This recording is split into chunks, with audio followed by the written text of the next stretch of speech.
बिस्मिल्लाहिर्रहमानिर्रहीम। अस्सलाम वालेकुम नाज़रीन, मैं हूं आपका होस्ट अहमद फवाद। 3-4 बड़ी इंपॉर्टेंट खबरें हैं आज की व्लॉग में आपके साथ शेयर करूंगा, लेकिन आज की सबसे बड़ी ब्रेकिंग न्यूज़ है इमरान खान साहब से और बुशरा बीबी साहिबा से मुतल्लिक, और वो ये है जी कि इस्लामाबाद हाई कोर्ट ने बिल आखिर अलकादिर ट्रस्ट केस की जो अपीलें थी, जो दरखास्तें थी, वो इमरान खान साहब और बुशरा बीबी साहिबा की समात के लिए मुकर्रर कर ली हैं। 25 सितंबर को अलकादिर ट्रस्ट केस की जो समात है जी, वो इस्लामाबाद हाई कोर्ट में होने जा रही है। तकरीबन 3 महीने के बाद जाकर ये जो दरखास्तें हैं वो समात के लिए मुकर्रर हुई हैं। बहरहाल दूसरी तरफ तोशाखाना 2 जो केस है, उस केस का भी आलमोस्ट एंड हो गया है, उसका जो ट्रायल है वो भी एंड हो गया है। तो महसूस यूँ होता है जी कि एक तरफ अलकादिर ट्रस्ट केस जहां पर यकीनी तौर पर इमरान खान साहब को रिलीफ मिलना ही मिलना है, सज़ा मुअत्तल होनी है, ज़मानत इसमें मिलनी है, लेकिन दूसरी तरफ ट्रायल कोर्ट क्या करेगी, तोशाखाना 2 केस में जो सज़ा है जी वो सुना देगी। बहरहाल जी 3 महीने के बाद जाकर अब इस्लामाबाद हाई कोर्ट में जो केस है वो इमरान खान साहब और बुशरा बीबी साहिबा का अलकादिर ट्रस्ट में सज़ा मुअत्तली का, वो समात के लिए 25 सितंबर को जो है वो मुकर्रर कर लिया गया है। इसके अलावा इस्लामाबाद हाई कोर्ट में ही जो 5 आज़ाद जजेस हैं जी वो टट गए हैं। जस्टिस तारिक महमूद जहांगीरी साहब, जिन्हें काम से रोका गया था, इस्लामाबाद हाई कोर्ट के 3 जजेस जिनमें बाबर सत्तार, जस्टिस सिमन रिफत इम्तियाज साहिबा और जस्टिस एजाज इसहाक खान साहब जो हैं, उन्होंने भी जस्टिस जहांगीरी के साथ काम जो है वो छोड़ दिया है। दूसरे मानों में आप कहें कि अदालती या जुडिशल बाइकआउट जो है वो इन 3 जजेस की जानिब से भी कर दिया गया है। और जो सीनियर प्यूनी जज हैं जस्टिस मोहसिन अख्तर कियानी साहब, जिनका हक मारा गया और उन्होंने chief justice Islamabad high court बनना था, वो उन्होंने भी ज़मीन जो है वो गर्म कर दी है ताकतवर हलकों के लिए भी और इस्लामाबाद हाई कोर्ट के लिए भी और इदारों के लिए भी। आज उन्होंने एक केस की समात के दौरान जो ऑब्जर्वेशन दी है ना जी, काफ़ी मतलब है कि सख्त ऑब्जर्वेशन, इमरान खान साहब जिस तरीके से सख्त ट्वीट्स कर रहे हैं ना, इस तरह से जस्टिस मोहसिन अख्तर कियानी साहब की ये सख्त जो ऑब्जर्वेशंस हैं वो सामने आई हैं। बहरहाल उन ऑब्जर्वेशंस पर आने से पहले आपको बताऊं जी कि जस्टिस जहांगीरी जो हैं उनके साथ साथ इन 3 जजेस ने भी, जिनके नाम मैंने आपके सामने लिए जी, इन्होंने भी काम छोड़ दिया है। एक तरह से इन्होंने भी अदालतों का बाइकआउट कर दिया है। जस्टिस बाबर सत्तार साहब ने परसों एक फैसला दिया था चेयरमैन पीटीए को हटाने का। वो फैसला जब इंट्रा कोर्ट उसमें अपील दायर हुई, आज उसमें ये फैसला आया है जी कि उस फैसले को मुअत्तल कर दिया गया और चेयरमैन पीटीए को दोबारा अपने ओहदे के ऊपर बहाल जो है वो कर दिया गया है, जो कि होना ही होना था।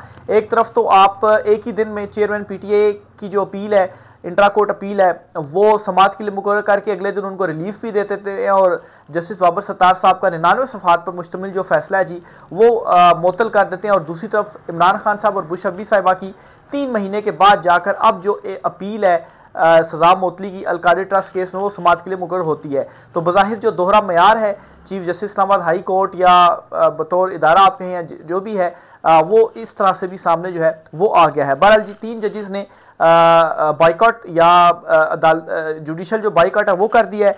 दूसरी तरफ जस्टिस मोहसिन अख्तर कियानी साहब जो हैं, उन्होंने समातें तो नहीं रोकी, ना ही उन्होंने बाइकआउट किया अदालत का, लेकिन जो वो ऑब्जर्वेशन दे रहे हैं जी वो इमरान खान साहब की ट्वीट की तरह सख्त ऑब्जर्वेशन है जी। जस्टिस मोहसिन अख्तर कियानी साहब ने आज क्या कहा है जी, मुझे पाकिस्तान का कोई एक अदारा बताएं जो अपना काम करने के काबिल रहा हो। ये केस के दौरान उन्होंने जो रिमार्क्स हैं जी वो दिए, कोई एक इदारा बता दें जो काम करने के काबिल रहा हो। मतलब क्या है जी कि पहले काबिल था लेकिन अब उन इदारों को किसी काबिल नहीं छोड़ा गया। ये मौजूदा रजीम की बात कर रही हैं जी कि इस रजीम में जिस तरह से 26वीं तरमीम लाई गई, जिस बाकी इदारों के ऊपर तो कंट्रोल किया गया, लेकिन अदलिया के ऊपर भी जो कंट्रोल है वो कर लिया गया। सीडीए से मुतल्लिक एक केस की समात के दौरान इस्लामाबाद हाई कोर्ट के सीनियर प्यूनी जज जस्टिस कियानी ने हाइब्रिड निज़ाम को चार्जशीट कर दिया। ऑब्जर्वेशन दी कि कानून के मुताबिक तमाम इख्तियारात सीडीए से मेट्रोपॉलिटन कॉरपोरेशन को मुंतकिल होना थे। जो कुछ सीडीए बोर्ड कर रहा है ये लोकल गवर्नमेंट के इदारे ने करना था। 1-1 रुपए के इस्तेमाल का लोकल गवर्नमेंट का इख्तियार है। आइन कहता है कि अवाम के मुंतखब नुमाइंदे अपना इख्तियार इस्तेमाल करेंगे। हाई कोर्ट ने 4 और सुप्रीम कोर्ट ने एक फैसला दिया, लेकिन हुकूमत ने इस्लामाबाद में बल्दियाती इलेक्शन नहीं होने दिए। अभी जो बल्दियाती इंतखाबात ना, अभी 8 फरवरी के इलेक्शन भी नहीं हुए थे, इससे पहले ये अहकामात दिए गए थे हाई कोर्ट। मैंने खुद ये केस कवर किया था जिसमें कहा गया था बल्दियाती इंतखाबात जो हैं वो करवाएं, लेकिन बल्दियाती इलेक्शन नहीं करवाए गए। जस्टिस कियानी भी यही कह रहे हैं कि इस्लामाबाद हाई कोर्ट ने 4 अहकामात दिए और सुप्रीम कोर्ट ने भी हुक्म दिया, उसके बावजूद भी बल्दियाती इलेक्शन नहीं करवाए गए। आगे इससे भी सख्त रिमार्क्स हैं जी। मुझे पाकिस्तान का कोई एक इदारा बताएं जो अपना काम हैंडल करने के काबिल रहा हो। मुझे अदालतों समेत कोई एक इदारा बता दे जो वो काम कर रहा हो जो उनको करना चाहिए। अदालतों समेत सारे इदारों की यहां पर बात कर रहे हैं, बता दें कि वो काम कर रहा हो जो उनको करना चाहिए।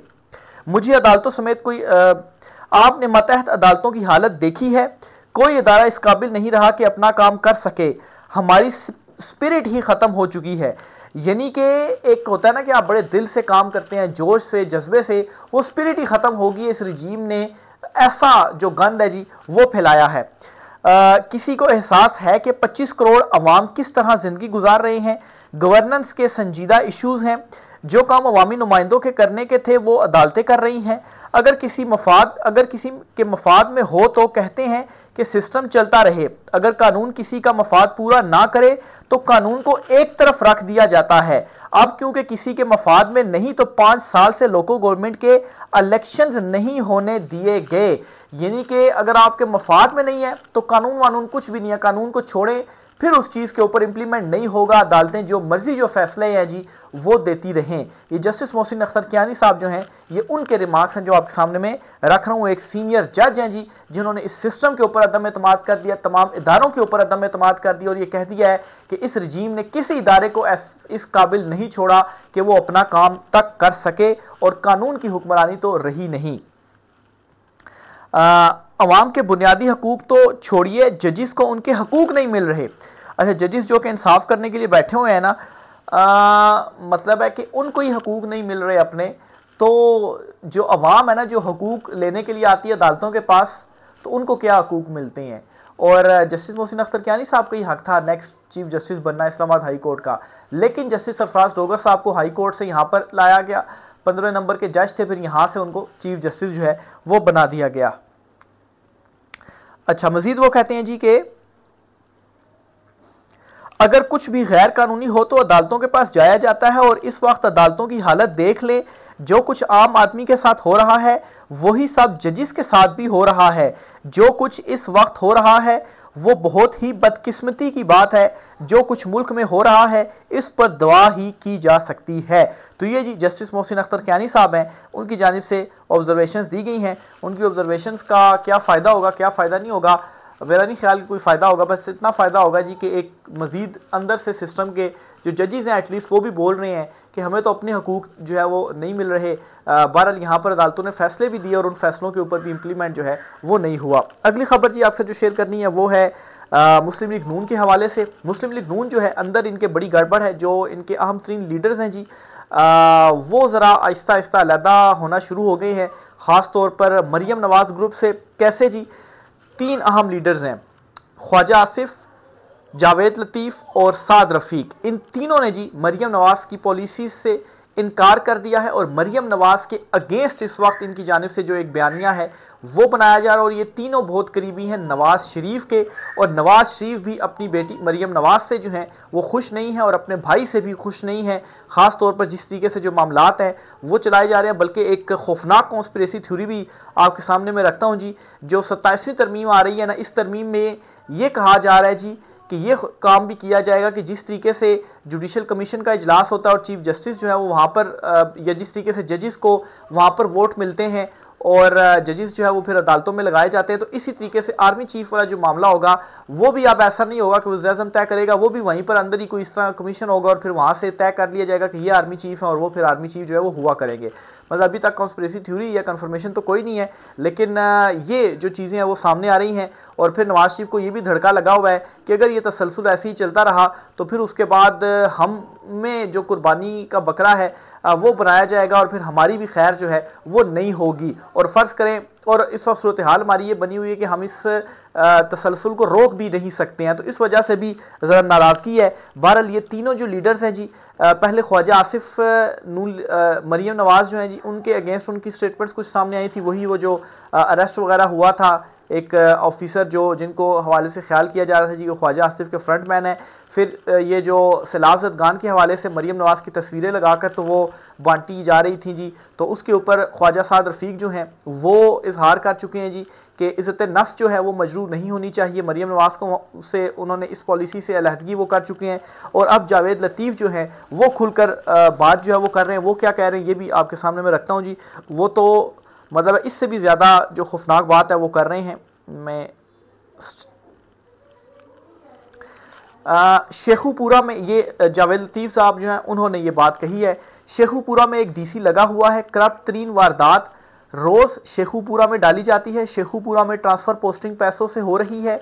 नून लीग के आम रहनुमा जावेद लतीफ़ का एतराफ़। फिर इस पर एंकर ने कहा कि ये तो आप हुकूमत को चार्जशीट कर रहे हैं कि करप्ट तरीन डीसी जो है वो मरियम नवाज़ ने लगाया है।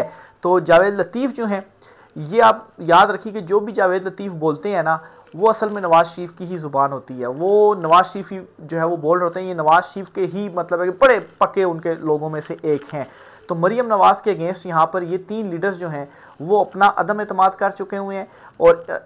और इनडायरेक्टली नवाज शरीफ भी इन तीनों के ज़रिए जो अदम एतमाद है जी वो कर चुके हैं। और अभी जो एक्सटेंशन के मामलात है ना, इन मामलात पे भी अभी फड्डा पड़ा हुआ है। अभी कुछ फाइनल फैसला जो है वो नहीं हुआ।